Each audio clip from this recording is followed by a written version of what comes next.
Magluluto ako ngayon ng chicken afritada. At ito lahat yung mga sangkap.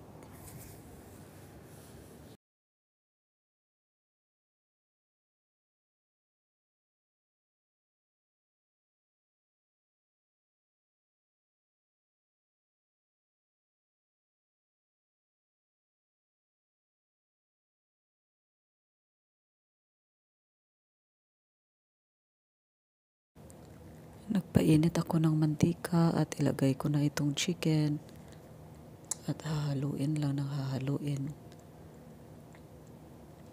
At after nito is pwede ko nang ilagay yung garlic at saka onion.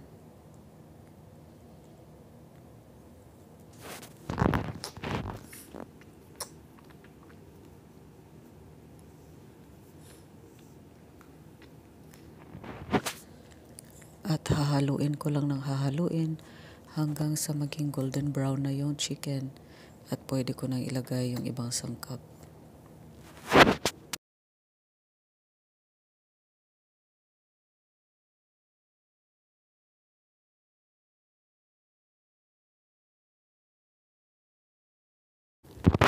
At few seconds, pwede ko nang ilagay yung sauce.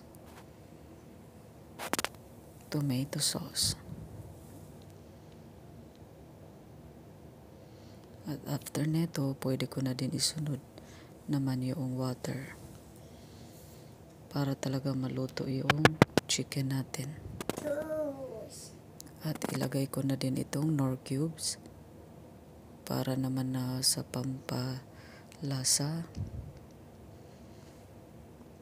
At i-mix ko lang ito lahat.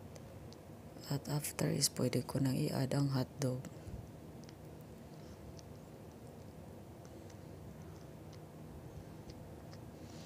Hahaluin ko lang ng hahaluin.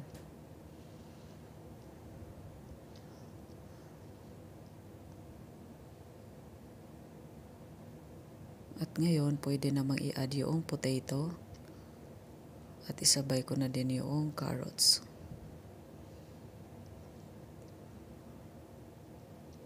Para sabay silang lumambot. At haluin ko lang ito.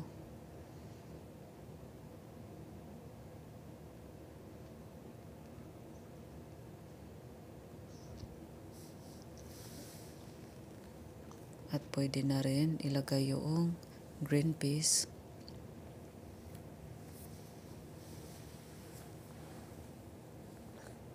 Para dagdag ito sa pampalasa ng ating afritada.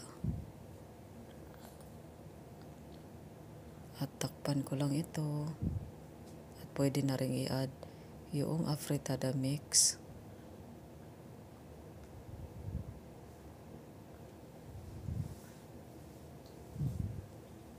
Nasa sa inyo kung mag-add pa kayo ng tubig. Ilagay ko lang yung black pepper. At pagkatapos, isabay ko na din yung salt.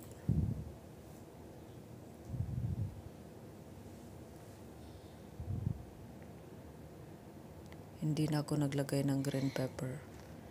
Ang nilagay ko na lang bay leaves sa huli na. Kalimutan ko kasi yung bay leaves. Pero okay lang, mainit pa naman din ito. Tapos mamaya pagkakain, iinitin din ito ulit.